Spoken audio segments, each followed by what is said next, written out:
In this particular video, we are going to discuss about the different service delivery models which are prevalent or available to address the needs of a child with multiple disabilities. To our experience, the group of children who avail speech and language therapy in a national institute dedicated for the multiple disabled population include children having cerebral palsy, deafblindness and autism. The majority being cerebral palsy with speech and language delays and autism with speech and language delays. So a child with multiple disabilities may be having cerebral palsy with communication disorders, autism with communication disorders, deafblindness with communication disorders, developmental delay with communication disorder, intellectual disability with communication disorder, is born to a family. Let's assume the child is now 4-year-old or 5-year-old. Mother is worried what to do with the child. So, she thinks of whom to consult. The easiest and the nearest person who stays is the doctor. So she goes to a doctor and asks, my child is having some problem. What do I need to do? The doctor says, you need to have therapy. You need to have different types of therapy because the child is having multiple disabilities. The child cannot speak, so you need to go to a speech therapist. You need to go to a occupation therapist because the gross motor, fine motor problems are not okay. There are some sensory integration issues. You need to go to a physiotherapist because the child is yet to learn how to stand up and walk. You need to go to a clinical psychologist because there are some behavioral issues. You need to go to a special educator because the child needs to go to school. He has to be prepared for it. You as well need to go to an early intervention specialist or a social worker to know about the different schemes which are available for the child to be empowered in the society. And the doctor goes off. Now, the mother stays somewhere in the city. She tries finding out a speech therapist, an occupation therapist, a physiotherapist, a clinical psychologist, a special educator, and a social worker or an early interventionist for her child. She comes to know about this particular place, which is a composite center and has all the facilities available. But such a place is far away. In the city, we have professionals, but most of them don't work with multiple disabilities, and most of them don't have expertise in dealing with their behaviors, or most of them stay far away from each other. Let's assume she comes to a center like the National Institute for the Multiple Disabilities or some other composite rehab center where all the facilities are available under the roof. The first day she travels to the place. On an average, the travel would take 1.5 hours. She first goes and meets the social worker who takes a case history and refers them to a speech therapist. The speech therapist does a 45 minutes session and says, okay, these are the things to be done with the child for communication development, and refers them to the occupation therapist for sensory processing and fine motor skills. The occupation therapist again does a session of 45 minutes, interacts with the child and the mother and says these are the things to be done and refers them to the physiotherapist. The physiotherapist works upon gross motor skills for another 45 minutes. They discuss out, some home training program is given, and they are referred again to a special educator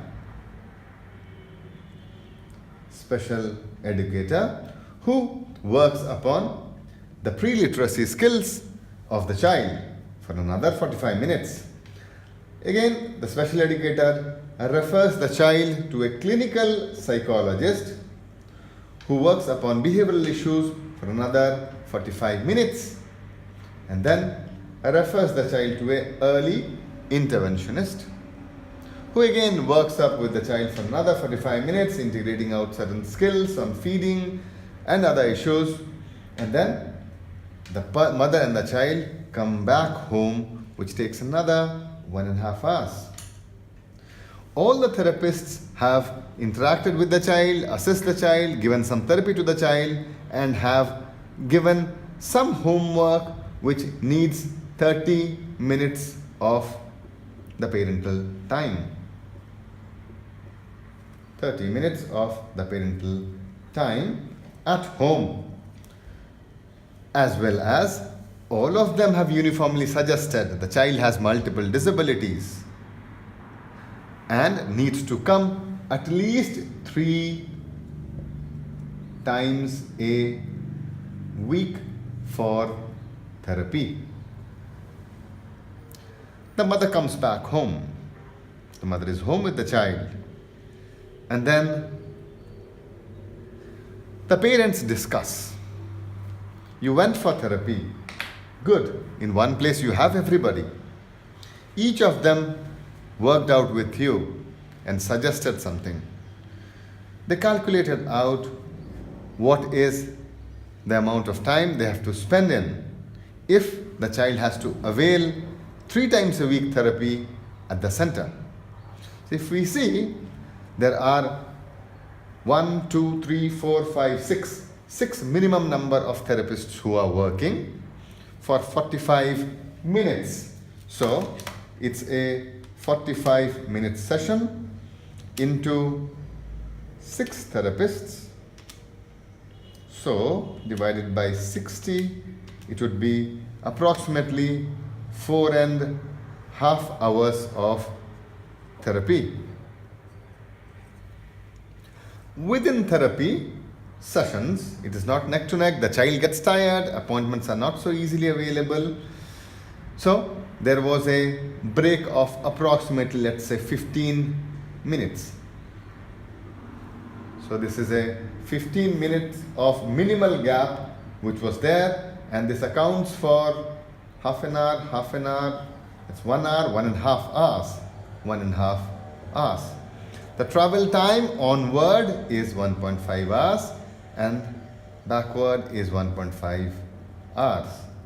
So the total time which was given per day was 4, 5, 6, 7 hours, 8 hours and 9 hours. At home, she has to devote at least 30 minutes of session, 30 minutes of her time, so as to practice out what has been taught. So how many? 6 therapists? So an average of 1 hour, 2 hours and 3 hours. 11 hours. So per day, if it is 3 times a week, she has to expend 11 hours per day so as to empower her child to be adjusted later on. Now, another complication is the mother and the child, both of them, meet each therapist separately, which is a multidisciplinary team. The mother has to understand what are the activities and how a therapist does the activities, and then imply it at home. And remember one more thing. The mother is in a state of depression, in a state of stress, and is worried about the child. So, the time demands are approximately 11 hours per day, 3 times a week. We expect the mother to internalize and implement all the therapists, including speech therapy, occupation therapy, physiotherapy, clinical psychology services, early intervention services, the dietitian services. All the things have to be understood by the mother, and she needs to implement it. and she should be lucky enough to find all the therapists in a place with a time gap of 15 minutes. Then by the most conservative estimates, it's 11 hours per day, 3 times a week. This particular modality of service delivery is known as the multidisciplinary method of service delivery. There can be one more way in which service delivery can be done. The service delivery method would be all of these therapists meet together. They meet together once in a case conference. So we have a case conference in which the child's situation is discussed, the different baselines are discussed, and goals are decided. Again, the same thing happens, one-to-one interaction is done. So the first form in which the child goes to different therapists is known as the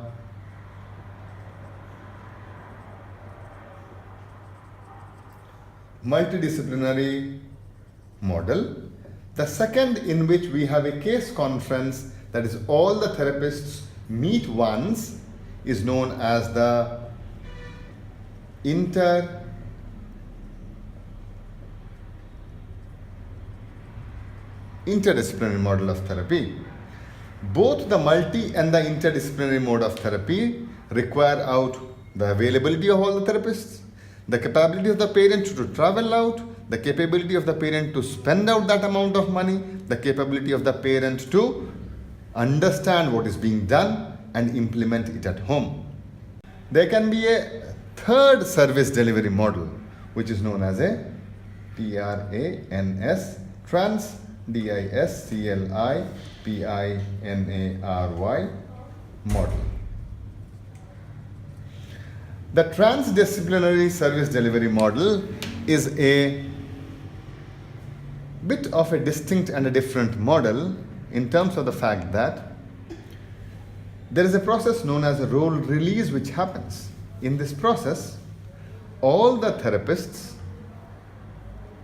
decide to train each other in some basic skills which are required for the empowerment of the child and the parent with multiple disabilities. They train, they do the assessment together, they do the therapy together, and during this process, something known as role release is done. Each of them, the speech therapist, the physiotherapist, the occupation therapist, the special educator, the clinical psychologist, the social worker, each of them train each other on their skills. There will be certain basic skills which are required for the child. Those basic skills are trained to each other during this role release, and each of them is empowered to do assessment and therapy single-handedly.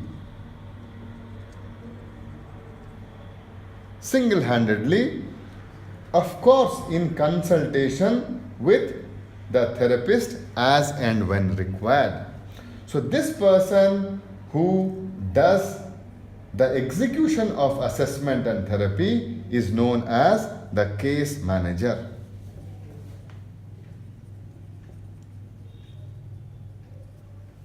Okay.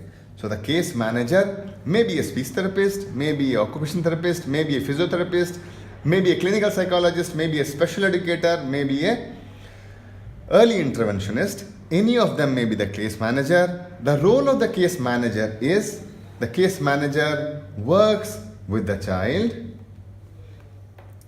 Let's say if communication is the predominant problem, then the communication therapist or the speech therapist is the case manager He interacts with the child, assesses out the child, integrates out all the skills which he has learned from the other therapists during the role release into his therapy activities, so that he can do communication development along with cognitive, gross motor, fine motor, and pre-literacy skills, along with the use of certain behavioral principles. Here, the amount of time demands, the amount of emotional demands, the amount of financial demands, and the amount of therapeutic demands drop down drastically.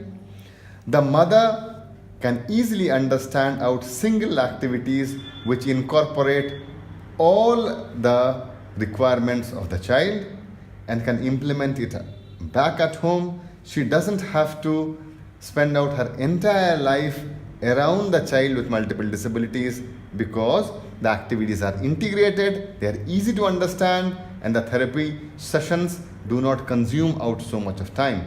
So this is the third service delivery model, known as the transdisciplinary model. So in this video, we understood out three basic service delivery models. The first is the multidisciplinary model, in which the mother and the child go to different therapists, interact, and come back. The interdisciplinary model, in which there is a case conference. Mother and the child go to different therapists, interact, and come back, but at least the goals are common and therapists know what the other person is working upon. The third type is the transdisciplinary model, which is qualitatively different because there's a process of role release in which each of the therapists empower out each other to do the assessment and therapy of the child single-handedly. This particular service delivery model is time conserving, it's easy for the mother to understand, it is emotionally less stressful, and economically very viable. Hope you liked the video. Thank you.